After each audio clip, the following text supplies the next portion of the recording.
Mute all too. Okay, so I muted all, but if you have a question or comment, feel free to unmute and ask or comment away.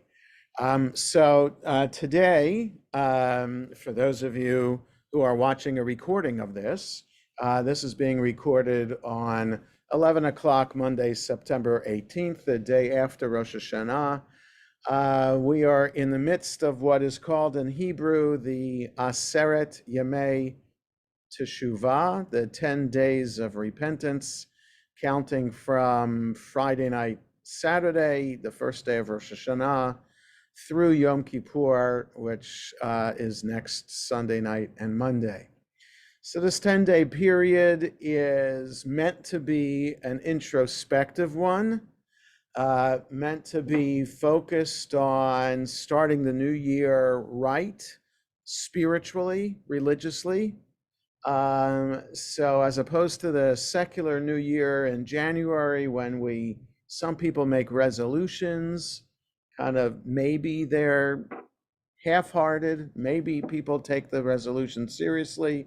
The idea behind the Jewish New Year is to resolve to repent and to take that resolution seriously. So there are a couple of lines that are added to the prayers every day during this period, and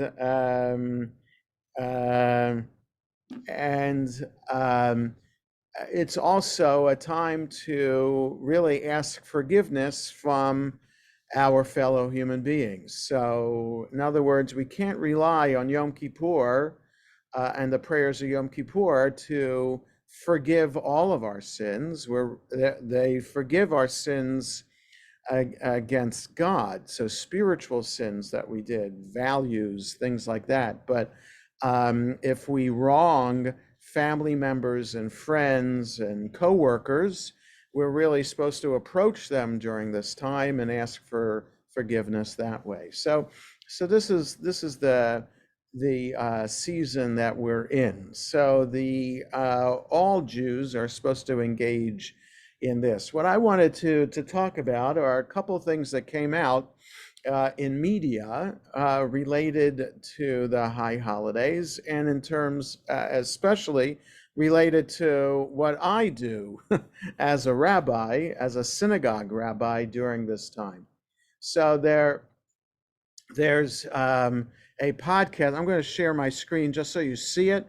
And when I send the email out afterwards with the recording, I'll have the links to these two things for people to enjoy. So yeah, the first thing I wanted to show you is this. The Hartman Institute, based in Jerusalem and also in New York, has several podcasts that it does, among all the teaching and the classes that they offer, and other things like that. I really am not a follower of podcasts in general, but I do get the emails from the Hartman Institute. I know this man, Yehuda Kurtzer. He's the co-president of the Hartman Institute. He's based in New York. The other co-president is Daniel Hartman. He's based in Jerusalem. So I've been to Jerusalem for the annual Rabbinic study session that they have every July. Haven't been there in a couple of years, but Yehuda Kurtzer has taught at that. So he's the host of this podcast in which he interviews, thought leaders every couple of weeks. So he interviewed Rabbi David Wolpe, who just retired from 26 years of being the senior rabbi of Sinai Temple in Los Angeles. So you might be familiar with David Wolpe, with the Divrei Torah that he would write every week, sermons that he would publish every week, etc. He's a renowned rabbi in America, a thoughtful person, articulate person. I happen to like the things that he has to say. I find them very provocative in a good way. Since he just retired, he's kind of everybody's taking advantage in the Jewish community of interviewing him and getting his words of wisdom about a variety of things. So in retirement, he's still the Rabbi Emeritus of Sinai Temple. He's also the Rabbinic Fellow of the ADL. So the weekly Divrei Torah that he would be writing now shifts, and he does that for ADL, and you can probably sign up for them through ADL. He's also the rabbinic advisor to the Maimonides Fund, which I haven't looked up. I've heard him say that this is what he does. I don't know exactly what the Maimonides Fund is. And he's a visiting scholar this year at the Harvard Divinity School.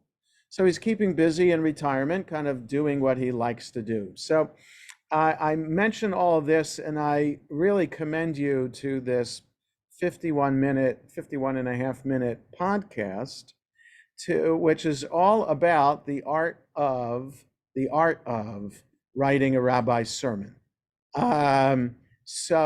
And it's also about what this High Holidays is about. So this podcast is really, you heard a Kurtzer kind of doing a deep dive into what made Rabbi David Wolpe into one of the foremost rabbis of North America.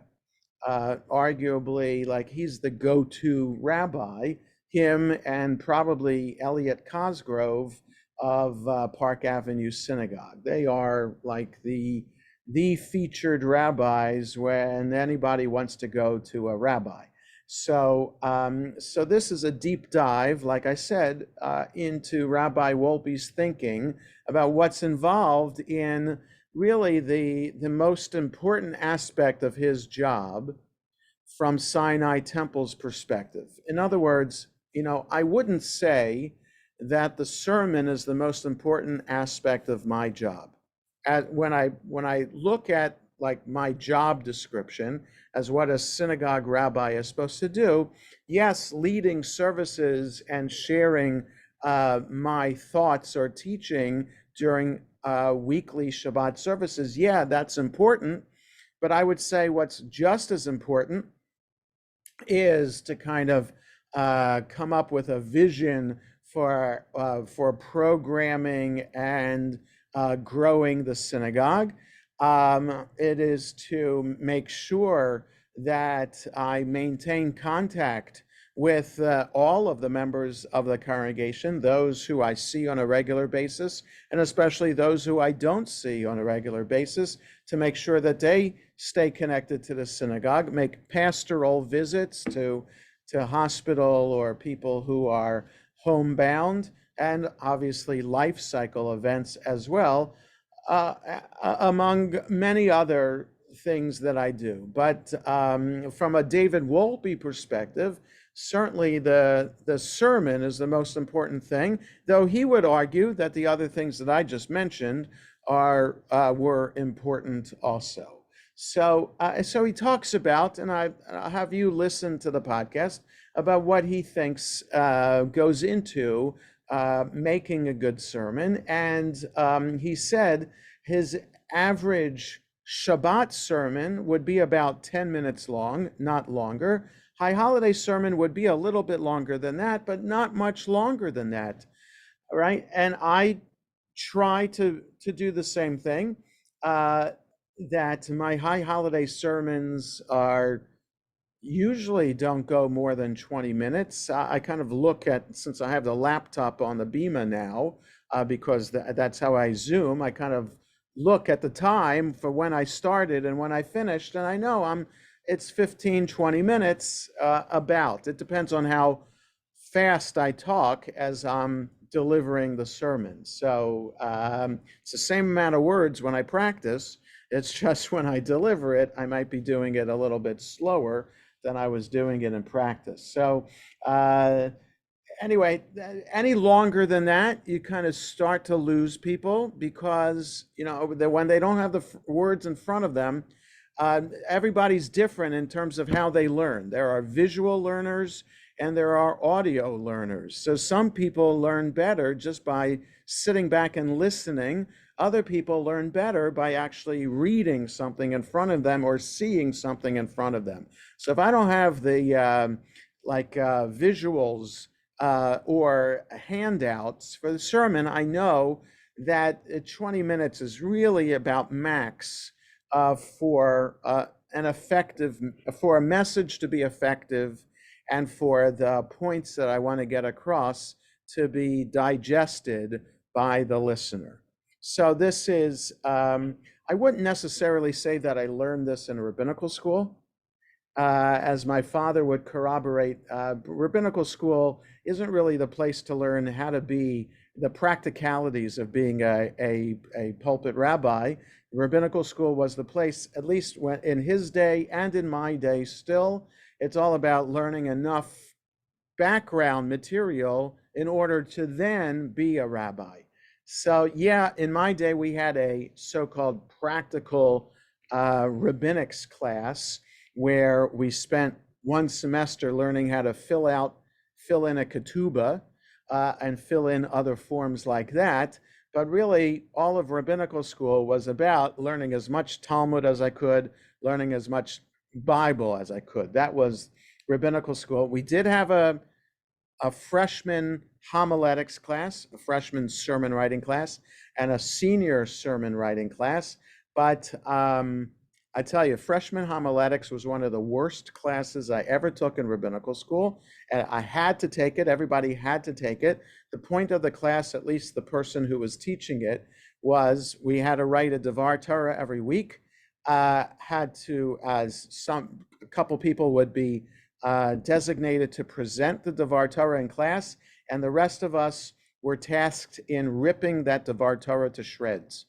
So it wasn't a supportive environment, and it wasn't really learning how to do it right, but rather learning how to rip each other to shreds. So that was not an enjoyable class. And the senior sermon writing class was about everybody, because during senior year of rabbinical school, you have to give a senior sermon to the rabbinical school community.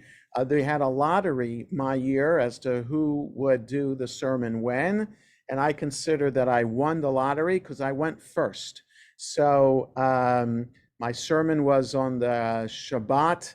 I think it was the Shabbat right after Yom Kippur, before Sukkot. Sometimes there's a Shabbat in between Yom Kippur and Sukkot, and that was the Shabbat of my senior sermon. So senior homiletics was focusing on my sermon first, and then once I was done, it was focusing on other people's sermons. So it wasn't really about the art of writing a sermon.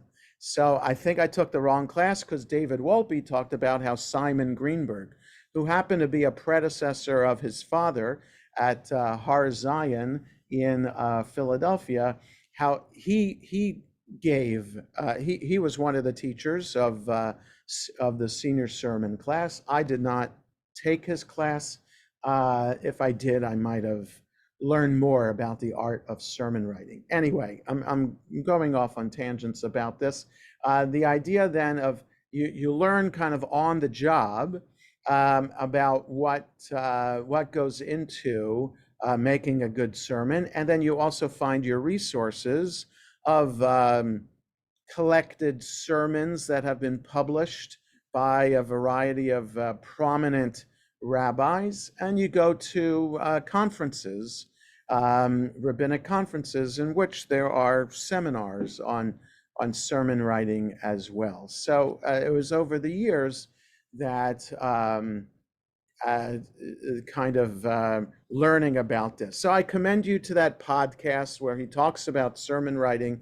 He talks about what he learned over the 26 years of being a rabbi, and how how he maintained a balance between being a rabbi and also a husband and a father.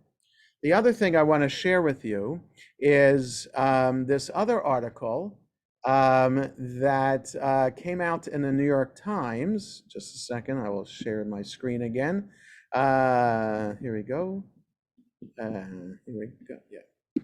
This one came out, yeah, I don't have, where's the date here? Yeah, September 14th. Okay, so The Rabbi Whisperer, a playwright helps sermon writers find their voice. Okay, so this was the New York Times. I read the New York Times digitally during the week. I get the New York Times delivered in paper on Sundays. So this I read just a couple days before Rosh Hashanah.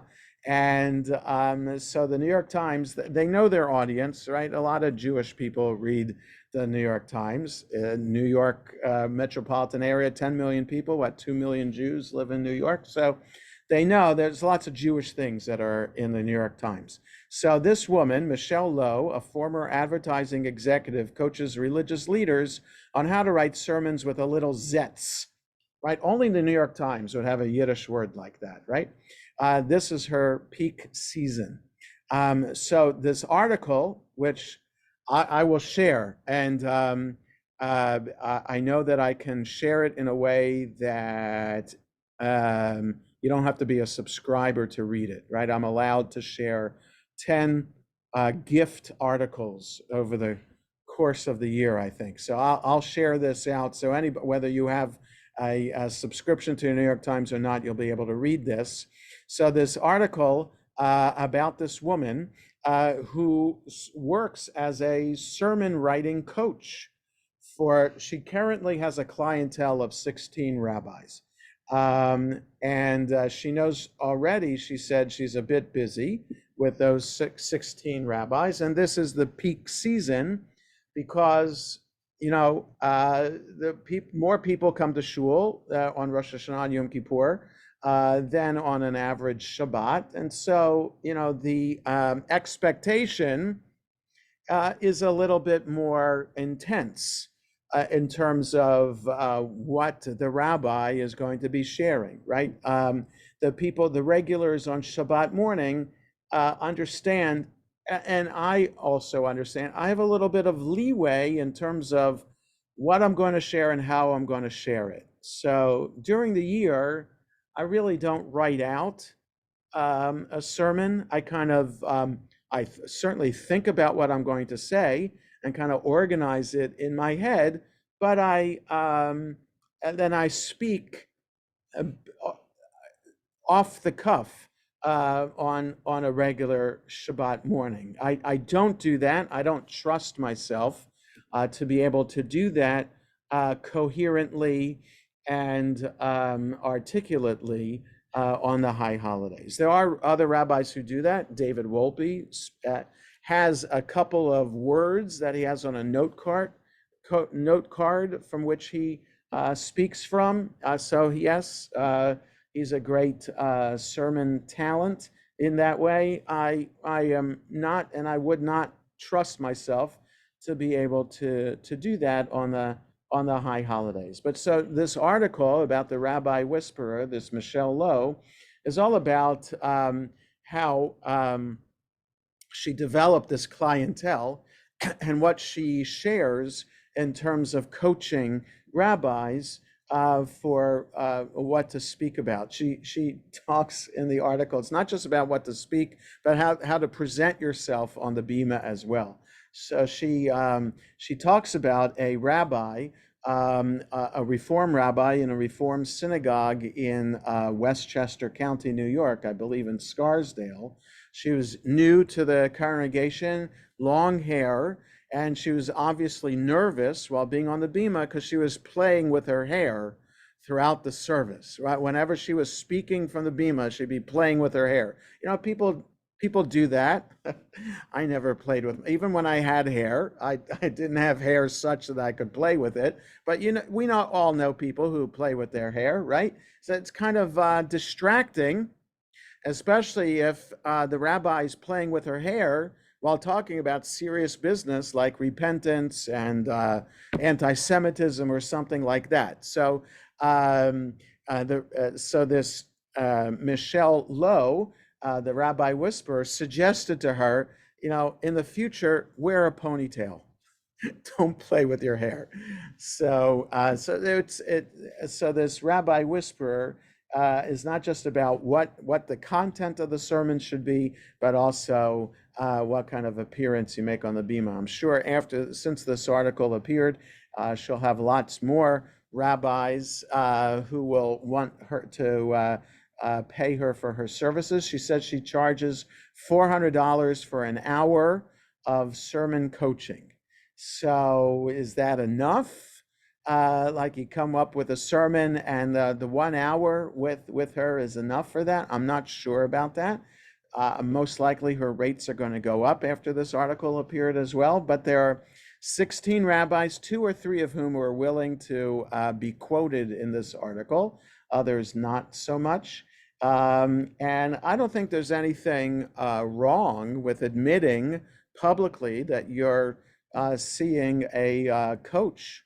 There are other professions where there are coaches for them to kind of, in the business world, there are consultants who work with CEOs to kind of help with them, and other different kinds of professions have coaches as well. There's nothing wrong with that, and often the business will pay for the services of the consultant on behalf of the CEO or other managers in the company. So I'm not sure the synagogue would pay me to use the rabbi whisperer. I have my own, and that is my wife has always been my editor for my high holiday sermons. So the content is mine, how it's delivered and how it's structured is due to my editor. So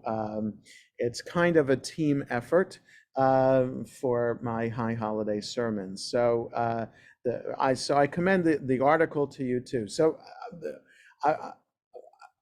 I said last week that I'd be talking today about the high holidays, and the fact that these two things came out since last Monday in a personal way, because it's about me or my profession, I thought that this would be interesting for you to hear about what's involved with the rabbi this time of year, right? So in other words, what I mean by that is that as a Jew, I'm just as obligated as all of you to engage in the spiritual practice of repentance and getting into what the themes of the high holidays are.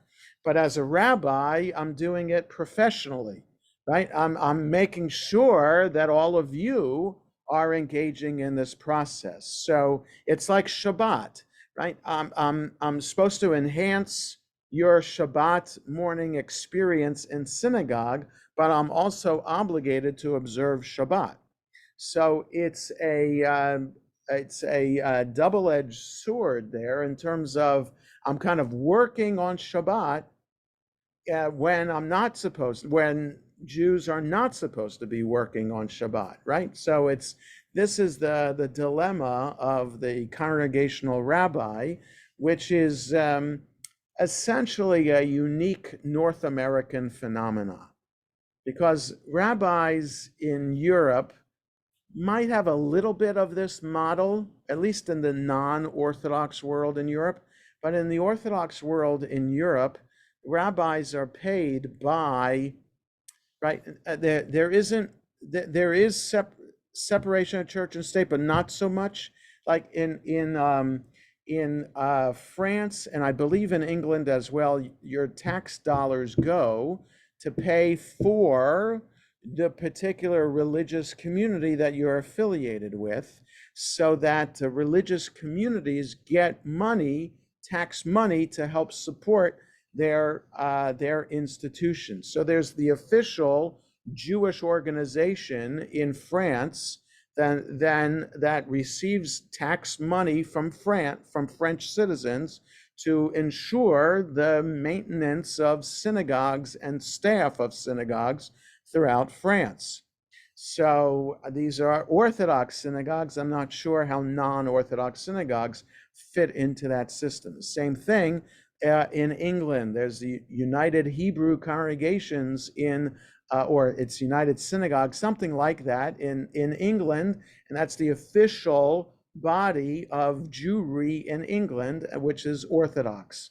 And in Israel, the Orthodox world works the same way. So rabbis are paid by the state, and they have less. They'll sometimes they'll give a sermon. Most often than not, the rabbi will not be giving a sermon on Shabbat. Somebody else will be doing that in synagogues in Europe and synagogues in Israel. So the job of the rabbi is a little bit different than the job of the rabbi here in America and in Canada. So it's how to maintain a Jewish life while also being a professional Jew. So the high holidays kind of brings these questions out for how what goes on in the mind and the life of the rabbi this time of year. Also, the podcast and the article points out also what we're thinking about in terms of what is important in sharing sermon-wise with the congregation, right? How to there are topics that I like to talk about and teach about, which might not necessarily be appropriate for the high holidays, right? I have to recognize that the Shabbat morning regulars who come on the high holidays are different from other people who come on the high holidays, who come just on the high holidays, right? And so the background of people or interest of people in Jewish learning is a broad spectrum. So how to speak to that broad spectrum of an audience in a way that everybody will get something out of it, right? I don't want to dumb down my sermon for those who are Shabbat regulars and are Jewishly knowledgeable, but I also don't want to be speaking above people who only come once a year and who might not be so Jewishly knowledgeable, right? So there's that challenge in the sermon to be able to. You want to be, I think, you want to be intelligent enough, but not in a way, but not dumbing down at the same time, right? If I'm too basic in how I'm explaining Jewish things in my sermon, then that could be a turnoff to certain people who are listening.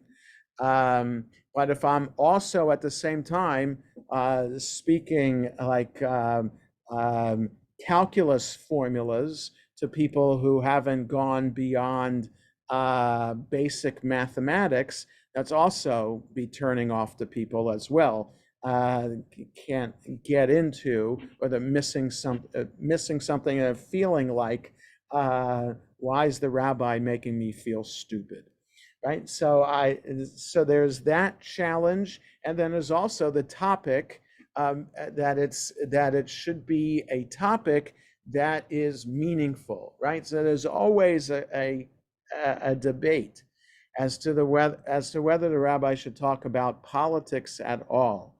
Wolpe points out that he never talked about politics. That is, never endorsed a particular political candidate, and he especially said with his congregation, it's a mixed congregation. He had pro-Trump and anti-Trump people in his congregation, so there's no way that he could give a pro or anti-Trump sermon, but he could speak about social justice and social action issues. I tried to do that. I have misstepped before, like before the 2016 election. I did speak about the candidates without outrightly endorsing a candidate, but I did speak about the characteristics of these candidates and why I thought then one candidate exhibited more of the standard uh, leadership qualities than another candidate. So I may have overstepped in that sermon, but so I would say 95% of the time I don't go in a political direction. But I do speak about, like I read yesterday in the introduction to the Una Tanatokov prayer, what Hayas suggested as a reading about thinking about the status of asylum seekers and refugees. Some might argue that was a political thing that I did.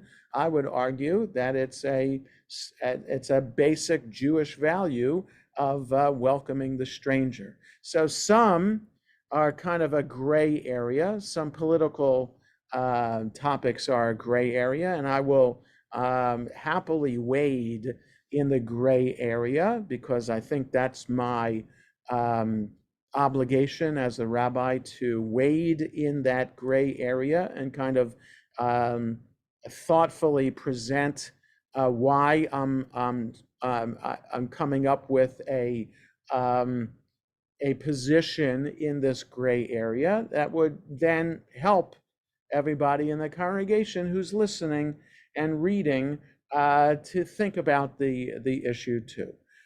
So it's important to talk about issues that are relevant to people in a way that doesn't turn people off because it sounds political. And then there's also talking about personal things, right? Not necessarily personal things that are happening in my life, though I have talked about that before, but only in a way because I think other people are dealing with it too, right? So I talked about mental health in one of my sermons because somebody in my family is dealing with mental health issues. So I kind of tread lightly with and getting permission from my family member before talking about it publicly. But there are some times that I'll speak about what's going on in my family over the course of a sermon because I think other people are dealing with it in the same way. Or like I did the past 2 days, talk about basic issues of what we might be thinking and how to deal with other people in terms of loneliness and compassion. These are topics that I think no matter how Jewishly educated we are, everybody can appreciate some thoughts about those topics, right? So which gets to the final thing, which makes me the most tense and anxious every year is who am I to share my thoughts and feelings with you, right? What gives me the right? I mean, obviously, I'm hired by Sharei Tefillah, and it's part of my job description to do this. But I mean personally, right? When I go through the process of writing the High Holiday sermons, I often think, just in terms of my personality, why am I worthy of sharing this idea with you? And a corollary to that is the idea that I'm sharing better be worth it, right? It's just not, it shouldn't be some just mundane, superficial kind of approach to something. It has to reflect some serious thinking. So serious enough then that it's worthy to be shared from the bima and worth it to waste the 15 to 20 minutes of the time of the service and the congregation's time to listen to it, right? So there's that pressure with these 4 sermons that I give, both days Rosh Hashanah, the Kol Nidre service this year Sunday night, and the Yizkor sermon right before Yizkor on Yom Kippur. Those 4 sermons. There are rabbis who give 5 sermons. Right, the first night Rosh Hashanah. Some rabbis give a sermon then too. So it's really it's kind of like the World Series and playoffs for all sports all happening, or final exams all happening at the same time. So there's a lot of pressure, a lot of preparation involved. Some rabbis, based on their personality, relish that kind of pressure. Other rabbis react differently. I wouldn't say I get a stomach ache or an ulcer from it, but it's not. It's not a pleasant. I'm not complaining. I'm just saying it's not necessarily a pleasant experience. Some sermon topics come just like that. Others, you have to think more about it, and it takes a while. Like some sermons write themselves. Let me give you an example. So when 9/11 happened 22 years ago, right, we had a member of our congregation who was active service Navy based in the Pentagon, and he was killed in the Pentagon on 9/11. But we didn't know he was killed yet on 9/11. So for the week before Rosh Hashanah, I was with his widow, only married 6 months, was with his widow and his family at the widow's house every day, trying to provide some support, just being a presence there. And so the sermon on the first day of Rosh Hashanah kind of wrote itself as kind of like a letter to this man, Darren Pontel, kind of a letter to him, what we're hoping and praying for, and hoping that he comes back soon, or he's found. But of course, the next day, his body was found. So the sermon for the first day Rosh Hashanah, because 9/11 was the week before Rosh Hashanah, kind of wrote itself in that way. We're not saying that it was easy, just saying that it came from the heart, and it kind of flowed. Whereas other sermons don't necessarily flow so easily. The topic might be an important topic, but what is my angle on it that I'm going to be sharing with you, the congregation? So I wanted to share these two things with you. Like I said, when I send out the link to the recording, I'll send out the links to the podcast and the article as well, so you can read it and listen to it at your leisure. Any thoughts or comments about this? Yeah, Bob. You have to unmute, Bob. Well, looks like you are, but I can't hear you. How's this? Yeah, that's it. Yeah, I can hear you. I personally like it when a rabbi talks about what's going on in their life, because it makes it personal. Yes. Because growing up, the rabbi was this exalted figure, and God forbid you didn't do this exactly right. Hey, it's a shanda. Right. But when they talk about, they have issues with the kids or something else is going on, we can relate more easily to that. Yeah. Yeah. No, I hear you. But I also want to, I kind of walk a tight line there, because I don't want to be too personal to share everything that's going on with the family. But I do understand, yes, and Lenore, my wife, encourages me to do this as well, to share personal stuff, to kind of like to make it more relatable. Yeah, so I understand that that's important. Lori, what did you want to have to say? Yeah, you talked about it a little bit, but I thought that your two sermons on Rosh Hashanah really, really spoke to my heart. And I was wondering if you wanted to say a little more about how you how I came what up you with went those. through and came, yeah. Okay, coming yeah. up with that. So I didn't say this so much in the first day, if at all, but I kind of, the first day sermon about loneliness came from a place in which I was thinking, there's a lot going on in the world, and has been going on for the past 4 years since COVID. If not before, just in terms of the political situation in our country. Again, whether you're Democrat or Republican, I think we all can agree that the political situation in our country is a bit different now than it was 20 years ago. Okay, so anyway, so what's going on with politics? What's going on with climate change? What's going on with the pandemic? Lots of things in the world uh, kind of has thrown me off balance, and I just, I haven't felt, haven't always felt like, what kind of world am I bringing my children into? Right, when Lenore and I discussed having children and brought children into the world, we weren't really worried about what kind of world we're bringing them into. We thought this was our responsibility as parents, and that we weren't worried about what they were going to do, what kind of world would be waiting for them. And I think that now I'm thinking about it, what kind of world is this? What kind of future is there now that I'm a grandfather for my granddaughter? So that kind of had me on edge, and it was that on edge that then brought me to those articles by David Brooks and Vivek Murthy, the Surgeon General, about aspects of that.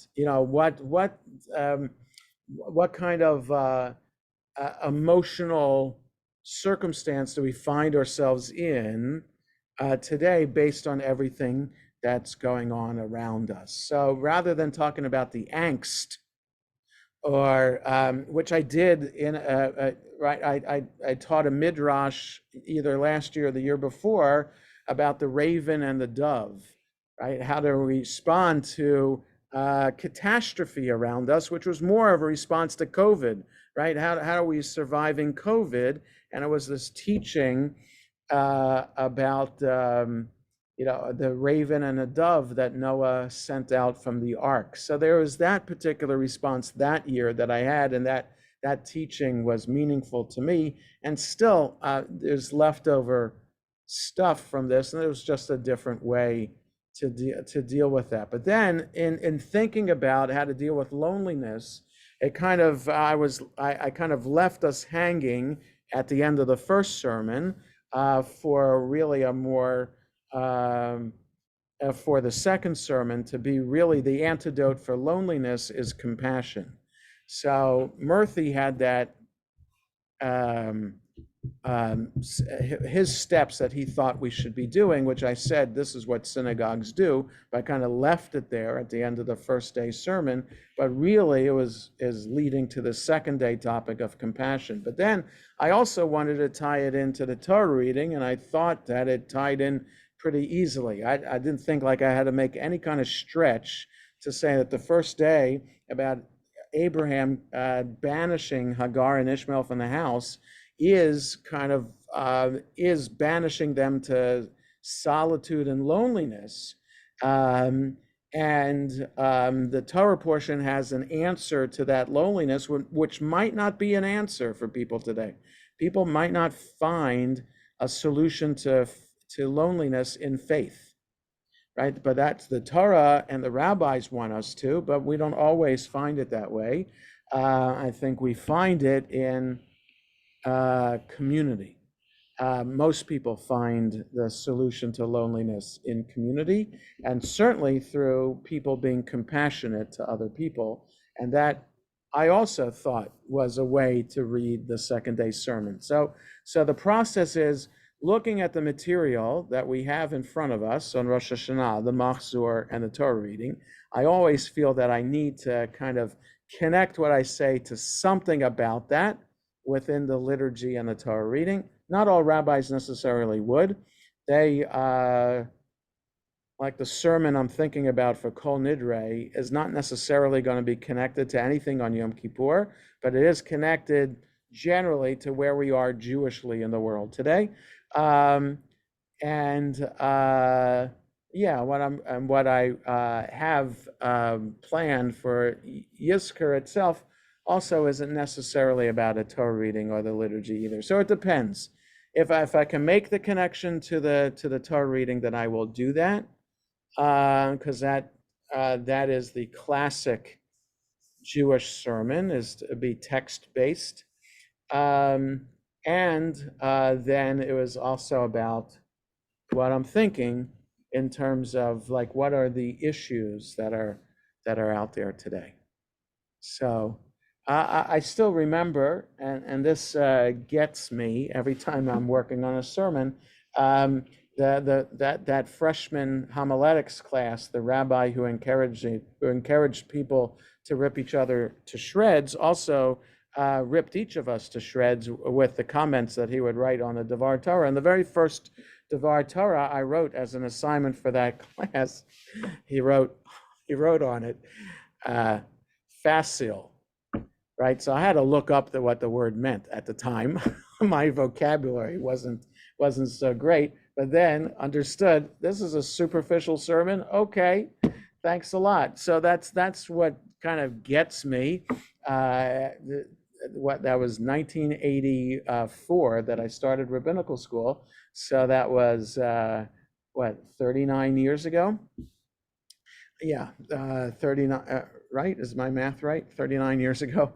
So I still remember that comment to make sure that I'm not superficial in what I share with everybody. So, any other thoughts or comments to be shared? I got a thought. Yes, So Joel. what worried me What's when that? you talked about Wolpe,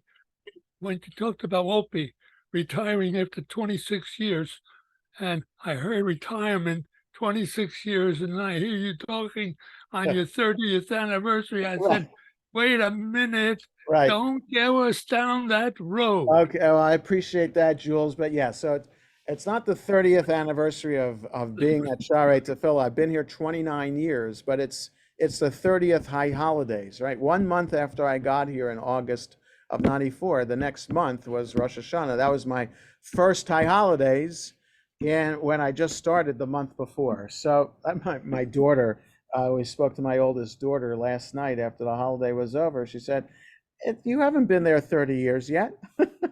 So I said, no, it is 29, but it's my 30th high holiday. Yeah, so thinking about retirement. So I have thought about it, Jules, but I don't have a plan in place yet. So yeah, but my predecessor, Rabbi Halper, may he rest in peace, he was here for over 35 years. And Cantor Levin, may he rest in peace, was here also for over 35 years. So there's that model. That's unusual today, by the way. Rabbis don't usually stay that long for whatever reason in synagogues anymore. So, and in fact, there aren't that many people who are going to rabbinical school in the first place. The numbers of the enrollment at rabbinical schools, all denominations, has declined. And so that's more of a comment about the Jewish community today than in terms of the job of the rabbi, but that's a discussion for another time. But yeah, I am thinking about retirement, but I don't have anything actively in place yet. So anyway. All right, folks, have a good rest of the day.